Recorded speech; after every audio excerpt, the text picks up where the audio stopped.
Hey guys, welcome on vessel Turin. This is third officer Dhanesh Bhor from Examar Ship Management Company, and today we are going to study how to use Starfinder table. And this is what I have on my ship. In Starfinder table, we have two discs. One disc is used for this is a star disc, and it is for northern hemisphere, and other side is for southern hemisphere. So whatever stars are visible on southern hemisphere are on southern side, and this site is for northern hemisphere stars. And another this transparent disc which we have, these are for different latitudes. And like let's say this one is used for this is for southern latitude 35 degree. And if you turn this on opposite side, you can use you can see it's written latitude 35 degree north. So this is for north. Right now I'm in northern hemisphere, so I'm going to use this northern side of the disc, which showing all stars, and this latitude disc northern side. So right now my vessel is making speed 15 knots, 154 degree true course. So right now it's 8 October, and it's 1730, and this is my position, and same you can see on my disc. Well, just to find the DR position, I want to know what will be the stars true altitude and azimuth. From Starfinder chart you can find true altitude as well as azimuth of the star, and its approximate value. Well, I already, as my vessel is making speed 15 knots, you can see here. So after 2 hours it will be 30 knots. So I already set up VRM for 30 knots, 30 miles. So after 30 miles this will be my position, and that you can see here. So I'm going to note down same position here, and after 2 hours from my this, my position will be this. It will be DR position. So I want to know what will be how sky will look like at this position at this time, and what will be the true altitude and azimuth. Well, some calculation we have to do. Well, I already noted down all the things in advance. So after 2 hours this will be my DR position, and this is my GMT. So for calculation we are using GMT. And what we wanted to know this LHA Aries, because this table have all these readings. You say this is LHA Aries reading, so we need to find out this LHA Aries reading. Well, for that I'm going to use Nautical Almanac 2016. Well, its GMT is 9 October 0130. So first thing I have to find out GHA Aries. Well, 9 October 01. Well, this is October daily pages, 9 October, and this is 01 hours 33 degrees 05 minutes. So same I'm going to note down. Then increment. Well, it's 30 minutes. So I'm going to use this table. 30 minutes for Aries, 7 degree 31.2. So same I'm going to note down. And for second I put 0. So there is no extra things I have to write down. Well, so GH Aries addition, increment always you have to add in the main reading. Then I'm going to add 360 degree to this GH Aries reading, because my longitude is west. If longitude is west, you have to subtract from the GH Aries. If longitude is east, you have to add.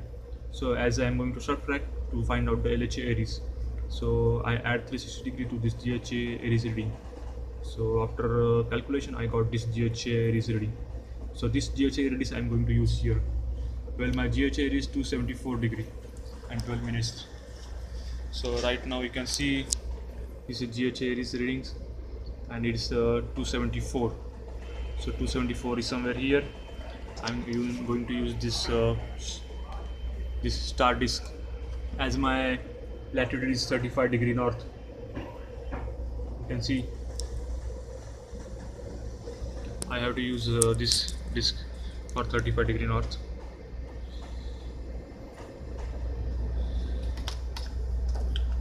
So I'm going to find 35 degree north disc, and where it was.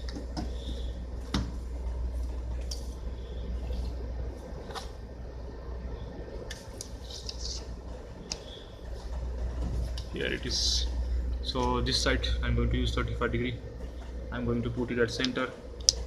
Well, my GHA Aries reading is 274, so you can see this arrow. I'm going to bring this arrow to 274, sorry. So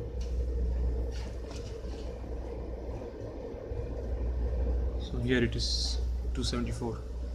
Well, this is the area, and you can see all the stars. Whatever stars outside this area, the stars are not visible at that time. So whatever stars are inside this area, that only visible during this time. So whatever stars are there, I can find from this chart, this star finder, true azimuth and true altitude for that time. Well, for calculation for now, I'm going to take one star is like a, let's say, markup. I'm going to use markup, and let's use same calculation using computer, so you can come to know if it's matching or not. I'm using this software. I already set values in advance for same GMT, whatever GMT, 9 October 0130, 9 October 0130 markup, and this position. At this time, markup azimuth is true altitude is 21 degree, and azimuth is 87.3 degree, and these stars are visible during this time. Well, I'm going to use same this. You can see markup.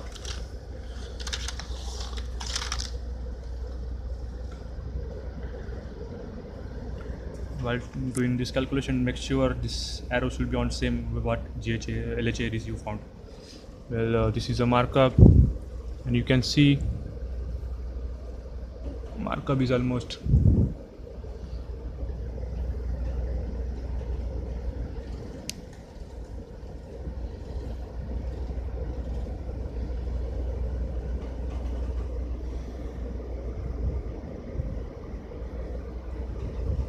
well, here you can see markup. This reading is giving true azimuth, and you can see markup is somewhere coming before in between 80 and 90. So you can see this is 80, 85, so I will consider as 87. So true azimuth of the markup will be 87 at this time and at this position, and I'm getting same reading, almost 87.3 from the software, and true altitude will be somewhere around 21. So for true altitude, we have to go from this, you have to take reading from this side or this side. Well, you can see here is 0, 10, 20, 30, this is true altitude. So markup is coming almost somewhere 20, in between 20 and 30. So approximately it's showing somewhere 23 or 23.5, something like this. Well, true altitude is not that much accurate because of its getting affected by height and all those things. And right now you can see is almost approximate value is 21. This is fixed correct value 21, and approximate values from this is 23 point something like this. Well, azimuth is matching very clearly, and true altitude is not that matching that much. Well, this is how we have to use, and this is how approximately you will come to know which stars are above your horizon and which star you can see in that position at that time, and for that latitude. Thank you for watching my video. This is Third Officer Dhanush, out.